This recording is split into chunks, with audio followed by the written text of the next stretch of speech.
बहुत समय पहले की बात है। कासगंज नामक एक सुंदर सा गांव हुआ करता था। उस गांव में एक लकड़हारा रहता था जिसका नाम रामू था। रामू बहुत ही ईमानदार और मेहनती था। वह हमेशा अपने काम से खुश रहता था। उसके पास ज्यादा पैसे नहीं थे, लेकिन वह अपनी जिंदगी से संतुष्ट था। रामू के परिवार में उसकी पत्नी और उसके 2 बच्चे थे।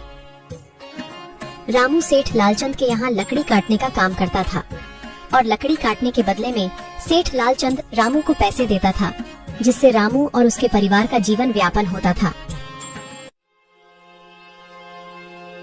सुमन, मैं काम पर जा रहा हूँ। आज बहुत देर हो गया है, तो तुम बच्चों को स्कूल छोड़ाना।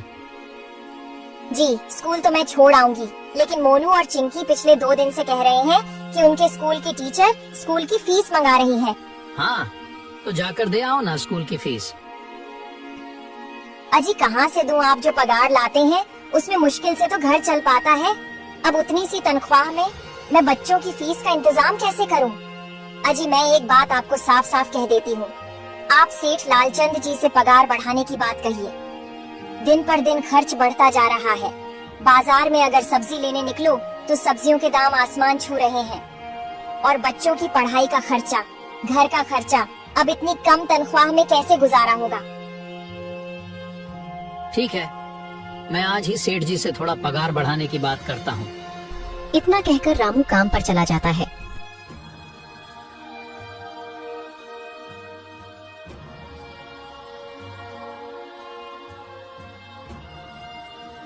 अरे भाई, आज तो पगार का दिन है। देखो, अब यह सेठ लालचंद कोई ना कोई लोचा जरूर करेगा। हमेशा कोई ना कोई बहाना बनाकर पगार कम कर देता है। और अगली बार तो मेरी आधी पगार काट ली थी, यह कहकर कि जो मैंने लालचंद जी से 200 रुपए उधार लिए थे, उसका ब्याज बढ़कर 1000 रुपए हो गया है। इसलिए मैं तुम्हारी पगार में से 1000 रुपए काट रहा हूँ। हाँ हरिया भाई, तुम एकदम ठीक कह रहे हो। ये सेठ लालचंद ना एक नंबर का चालाक और लालची इंसान है। एक तो दुगुना काम ले लेता है और बदले में पैसे भी पूरे नहीं देता। हाँ भाई, मेरे भी अगली बार सेठ लालचंद ने पगार काट लिए थे। मैंने बस 2 छुट्टी ली थी जब मेरी बिटिया बहुत बीमार थी, और इस लालचंद ने इस बात का फायदा उठाकर मेरी पूरी आधी पगार काट ली। हे भगवान, बस सेठ जी इस बार मेरी पूरी पगार दे दे। बच्चों के स्कूल की फीस भी भरनी है। ऐसे सभी लकड़हारे अपने काम पर लग जाते हैं। काम करने के बाद वह सभी सेठ लालचंद के पास जाते हैं। सेठ जी, महीना पूरा हो गया है, हमें हमारी तनख्वाह दे दीजिए। देखो भाइयों, अभी मेरे पास तुम्हें देने के लिए पैसे नहीं है। अभी माल नहीं बिका है, सारा माल गोदाम में ही पड़ा हुआ है। कल या परसों तक तुम्हें तुम्हारी तनख्वाह मिल जाएगी। पर सेठ जी, अभी हमारे पास बिल्कुल पैसे नहीं बचे हैं। घर का भी सामान लाना है, बच्चों की फीस भरनी है। अरे मैंने कहा तो सही, 1-2 दिन और रुक जाओ, कल या परसों तक पैसे मिल जाएंगे। अभी मेरे पास पैसे नहीं है। सभी लकड़हारे निराश मन से अपने अपने घर आ जाते हैं। अजी क्या हुआ? इस बार कितना पगार मिला है? सुमन, अभी कोई पगार नहीं मिला। सेठ जी ने कहा है कि 1-2 दिन में पगार मिल जाएगा। पगार नहीं मिला? आपको तो पता है ना, बच्चों की फीस भरनी है। इनकी स्कूल टीचर ने आज साफ साफ चेतावनी दे दी है कि अगर कल फीस नहीं लाई तो बच्चों को घर पर ही बिठा लेना। अब बताओ मैं क्या करूं? मैं क्या करूं सुमन, ये सेठ जी समय पर कभी पैसे देते ही नहीं है। अब तो बस हम इंतजार के सिवा और कुछ नहीं कर सकते। 1-2 दिन की बात है, देख लेते हैं। ऐसे ही 2 दिन गुजर जाते हैं। 2 दिन बाद सेठ लालचंद सबको पगार देता है। अरे हरिया, ये ले अपनी इस महीने की पगार।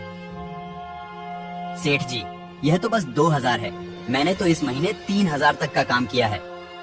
हाँ, काम तो किया है, लेकिन तूने 1-1 घंटे आराम भी तो किया है। ये पैसे उसी आराम के काटे हैं। पर सेठ जी, आपने तो कहा था 8 घंटे काम के महीने में 3000 मिलेंगे, और मैंने तो 8 घंटे काम किया और 1 घंटे आराम। देख हरिया, मुझे ज्यादा हिसाब किताब न समझा। ये 2000 रख, अगर चाहिए तो, और अगर नहीं चाहिए तो कहीं और काम ढूंढ ले। बेचारे हरिया के पास उन पैसे को लेने के सिवाय और कोई रास्ता नहीं था। हरिया चुपचाप वह पैसे रख लेता है। रामू, ये लो तुम्हारे 2500 रुपए। पर सेठ जी, 2,500 क्यों, मेरे तो पूरे 3,000 बनते हैं ना। मैंने तो कोई छुट्टी भी नहीं की और ना ही कोई आराम। मैंने तो अपना सारा काम समय पर किया है। हाँ, समय पर तो किया है, पर इस समय बाजार में लकड़ियों का दाम काफी सस्ता हो गया है। इस वजह से अभी तुम्हें भी पगार कम ही मिलेगी जब तक लकड़ियों का दाम नहीं बढ़ता। पर सेठ जी, बात तो 3,000 की हुई थी ना। अब 2,500 में मैं कैसे घर चलाऊंगा? बच्चों की स्कूल की फीस भी भरनी है सेठ जी। इस बार आप पूरे पैसे दे दीजिए। 2,500 ही मिलेंगे तुझे। यहाँ काम करना है तो कर, वरना कहीं और काम ढूंढ ले। बेचारे हरिया के पास उन पैसे को लेने के सिवाय और कोई रास्ता नहीं था। अरे भाई, यह सेठ लालचंद एक नंबर का बेईमान इंसान है। सारे पैसे अपने जेब में भर लेता है और बहाने बनाता है कि लकड़ियों के दाम सस्ते हो गए हैं। देख लेना, हम गरीबों की किसी न किसी दिन इसे जरूर हाय लगेगी। नहीं हरिया, ऐसे नहीं कहते। वह हमारे अन्नदाता है। आखिर उन्हीं के वजह से तो हमारा घर चल रहा है। अरे काहे का अन्नदाता? काम के पूरे पैसे तो देता नहीं है। पूरे महीने मेहनत करके भी क्या मिलते हैं? बस ये 2,000 रुपए। इसमें घर खर्च कैसे चलाएं? ऐसे तो हम कभी तरक्की नहीं कर पाएंगे। और हम कर भी क्या सकते हैं हरिया? हमें लकड़ी काटने की सिवा और कोई काम कहाँ आता है? और कोई काम खोलना भी चाहे तो उसके लिए हमारे पास इतने पैसे कहाँ हैं? अब जो भी हो, हमारा तो बस ये सेठ लालचंद ही सहारा है ना। कुछ देर बातें करने के बाद सारे अपने घर की ओर निकल पड़ते हैं। जी आ गए आप। कितनी पगार मिला है? सुमन, इस बार सेठ जी ने बस 2,500 रुपए ही दिए हैं। बस 2,000? इतने में कैसे घर चलाएंगे? बच्चों की फीस में ही 1,000 रुपए निकल जाएंगे। फिर 1,500 में क्या क्या करेंगे? अब मैं क्या कहूँ सुमन, अब तुम्हें इसी में ही गुजारा करना होगा। तुम सबसे पहले बच्चों की फीस भर देना, इसके बाद बाकी का मैं देखता हूँ। अजी आप क्या देख लोगे? सेठ जी से पूरे पैसे तो मांगे नहीं गए आपसे? नहीं सुमन, मैंने सेठ जी से पैसों के लिए कहा था, पर सेठ जी ने साफ इनकार कर दिया और कहा, यह लेना है तो लो, वरना कहीं और काम ढूंढ सकते हो। मैं सोच रहा हूँ कि लकड़ी काटने के बाद मैं कहीं और भी काम ढूंढ लूं। सेठ जी के यहाँ से काम करने के बाद मैं दूसरी जगह पर काम किया करूँगा, इससे कुछ ज्यादा आमदनी हो जाएगी। आज ही मैं सेठ जी के यहाँ पर काम करने के बाद और भी जगह काम ढूंढने जाऊंगा। इतना कहकर रामू काम पर निकल जाता है और जैसा कि रामू ने कहा था, वह लालचंद के यहाँ काम करने के बाद काम की तलाश में निकल जाता है। रामू पूरे गांव में काम ढूंढता है, दुकानों दुकानों पर जाकर लोगों से काम मांगता है, मगर हर जगह रामू को केवल निराशा ही हाथ लगती है। अंत में थक हार कर रामू वापस जाने लगता है। तभी वह देखता है कि अचानक बहुत सारे भैंसों का झुंड उसकी तरफ दौड़े आ रहा है। यह देखकर रामू बहुत डर जाता है। वह इधर उधर देखता है तो उसे एक गुफा दिखती है और वह गुफा में जाकर छुप जाता है। जब भैंसों का झुंड वहां से निकल जाता है तब रामू की जान में जान आती है। हे भगवान, आज तो बाल बाल बच गया मैं, वरना आज तो मैं इन भैंसों के पैरों तलों तो कुचला ही जाता। पर यह मैं कहाँ आ गया? रामू यह सब सोच ही रहा था कि तभी उसकी नजर गुफा में रखी एक टोकरी पर जाती है। रामू उस टोकरी के पास जाता है। ये कैसी गुफा है? ये कैसी टोकरी यहाँ पड़ी है? इसे मैं घर ले जाता हूँ, सामान रखने के काम आ जाएगी। रामू जैसे ही उस टोकरी को हाथ लगाता है, गुफा में से एक आवाज आती है, रुक जाओ, इसे छूने की कोशिश मत करो। यह आवाज सुनकर रामू एकदम पीछे हट जाता है। तभी गुफा में एक जिन्न प्रकट हो जाता है और वह रामू से कहता है, कौन हो तुम और मेरी गुफा में क्या कर रहे हो? मुझे माफ करना, आप जो भी हो। कुछ भैंसों का झुंड मेरे पीछे पड़ गया था और उनसे बचने के लिए मैं इस गुफा में आकर छिप गया और फिर मेरी नजर इस टोकरी पर गई।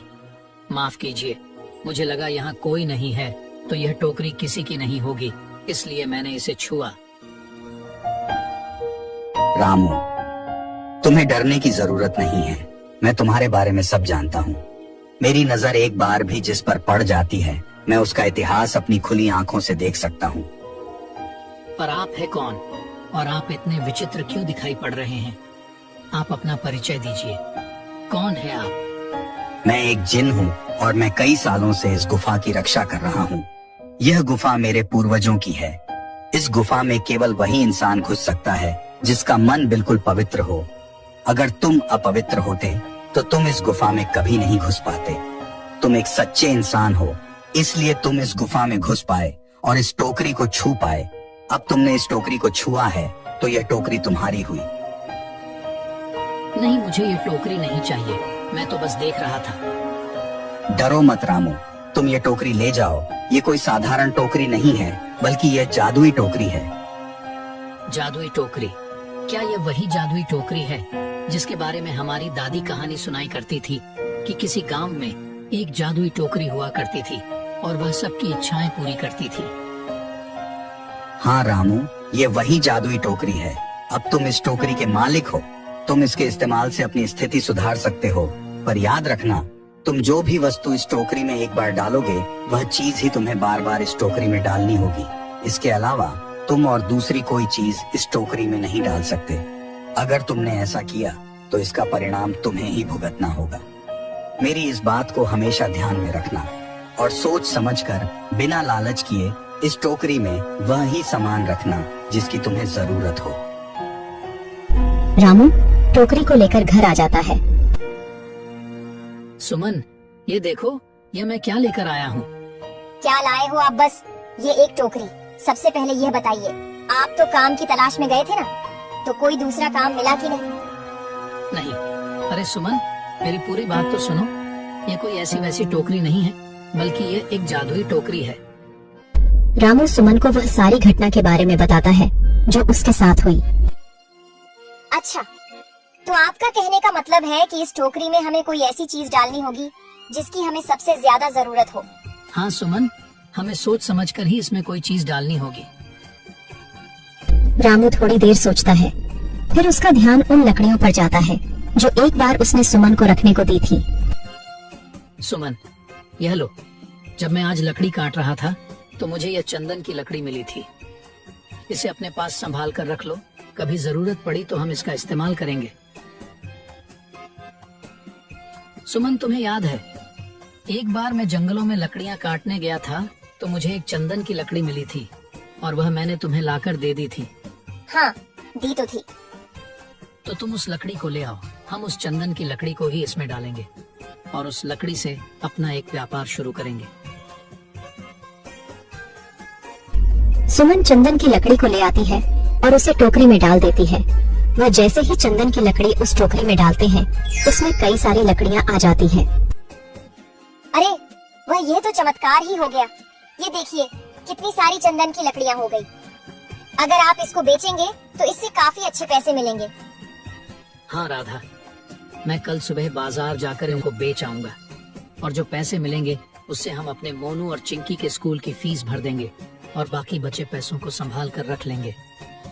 अगले दिन रामू लालचंद सेठ के यहाँ काम पर न जाकर चंदन की लकड़ियों को बेचने के लिए बाजार की ओर निकल पड़ता है।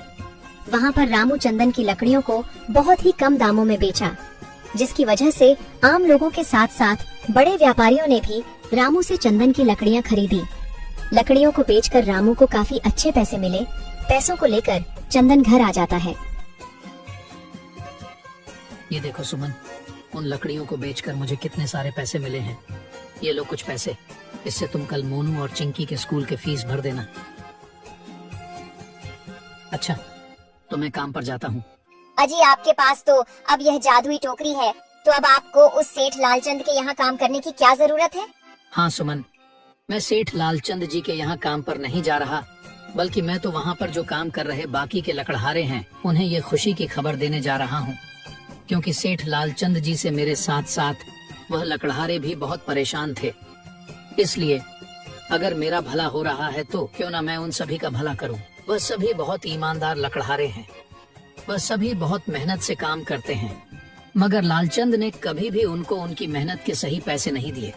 इसलिए मैंने सोचा है क्यों ना मैं उनको अपने इस काम में शामिल कर लूं। हाँ जी, बात तो आपकी बिल्कुल सही है। अगर आप सभी लोग एक साथ मिलकर काम करेंगे तो हम सब बहुत जल्द ही तरक्की हासिल कर लेंगे। इस तरह रामू सभी लकड़हारों के पास जाता है और अपनी जादुई टोकरी के बारे में बताता है। देखो भाई लोग, अगर तुम मेरे साथ काम करना चाहते हो तो कर सकते हो, मैं तुम्हें उस लालचंद से ज्यादा पैसे दूंगा और हम एक साथ बराबर की मेहनत किया करेंगे और मुनाफा भी बराबर में बांट लिया करेंगे। सभी रामू की इस बात से बहुत खुश होते हैं और अगले दिन से ही वह रामू के साथ काम में जुड़ जाते हैं। सभी लकड़हारे मिलकर चंदन की लकड़ियों को बाजार में बेचने का काम करते हैं। ऐसे ही 2-3 दिन गुजर जाते हैं और सेठ लालचंद देखता है कि कोई भी लकड़हारा उसके यहाँ पर काम पर नहीं आ रहा है, तो वह अपने नौकर से पूछता है, अरे बिरजू, ये सारे लकड़हारे कहाँ मर गए? 2 दिन से आए नहीं, मेरा सारा काम पड़ा है। क्या इन्हें काम नहीं करना? क्या कहीं यह काम छोड़कर तो नहीं चले गए? सेठ जी, मुझे इस बारे में कुछ पता नहीं है।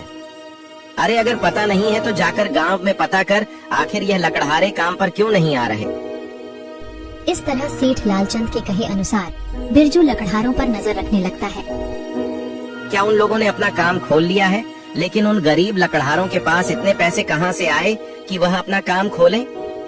मुझे यह पता करना ही पड़ेगा। बिरजू, तू एक काम कर, तू उन लकड़हारों पर नजर रख। वह जो भी करते हैं, जहाँ भी जाते हैं, सबका हिसाब चाहिए मुझे। तभी एक रात बिरजू ने देखा कि रामू एक टोकरी में चंदन की एक लकड़ी रखता है और बदले में बहुत सारी लकड़ियाँ आ जाती है। यह देखकर बिरजू हैरान हो जाता है और वह यह बात जाकर सेठ लालचंद को बताता है। अच्छा, तो ये बात है।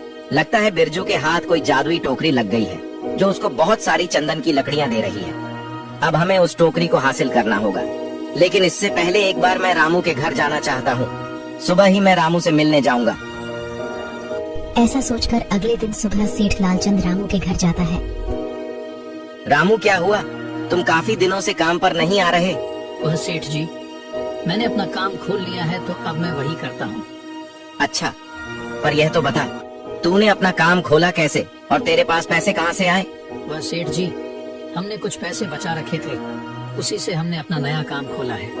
ये रामू बहुत चालाक है। ये मुझे ऐसे उस जादुई टोकरी के बारे में नहीं बताएगा। लगता है इसकी जादुई टोकरी चुरानी ही पड़ेगी। इस तरह अगली रात में सेठ लालचंद रामू के घर में चुपके से पहुंच जाता है और उस जादुई टोकरी को चुराकर अपने घर आ जाता है। ओ बिरजू, तूने सही से देखा था ना कि इस टोकरी में जो भी चीज डालो वह बहुत सारी हो जाती है। हाँ सेठ जी, मैं बिल्कुल यही देखा था। अच्छा, तो यहीं रुक, मैं कुछ लाता हूँ।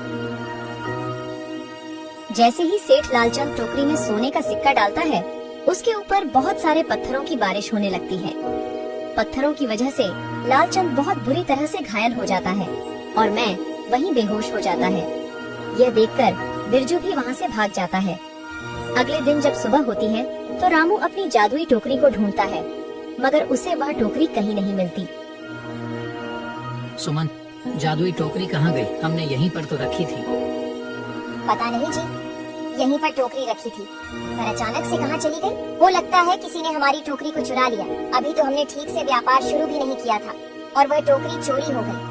हम फिर से गरीब हो गए। वे लोग इतनी बातें कर ही रहे थे कि तभी वह जादुई जिन उनके घर में प्रकट हो जाता है और उसके पास उसके हाथ में वही जादुई टोकरी थी। रामू, ये लो तुम्हारी जादुई टोकरी। ये सेठ लालचंद ने तुम्हारे घर से चोरी कर ली थी और इसको चोरी करने का दंड उसे मिल चुका है। उसे अपने जीवन का सबसे अच्छा सबक मिला होगा। अब वो इस टोकरी को दोबारा चुराने की हिम्मत नहीं करेगा। अब तुम इस टोकरी का दोबारा इस्तेमाल कर सकते हो और अपने जीवन को सुधार सकते हो। इतना कहकर वह जिन वहाँ से चला जाता है। रामू ने उस टोकरी की मदद से दिन दोगुनी रात चौगुनी तरक्की की और साथ ही साथ अपने लकड़हारे दोस्तों की भी काफी मदद की। उन सभी लकड़हारों की जिंदगी काफी सुधर गई थी। अब वह सभी एक व्यापारी बन चुके थे और बहुत अच्छे से अपना जीवन व्यापन कर रहे थे।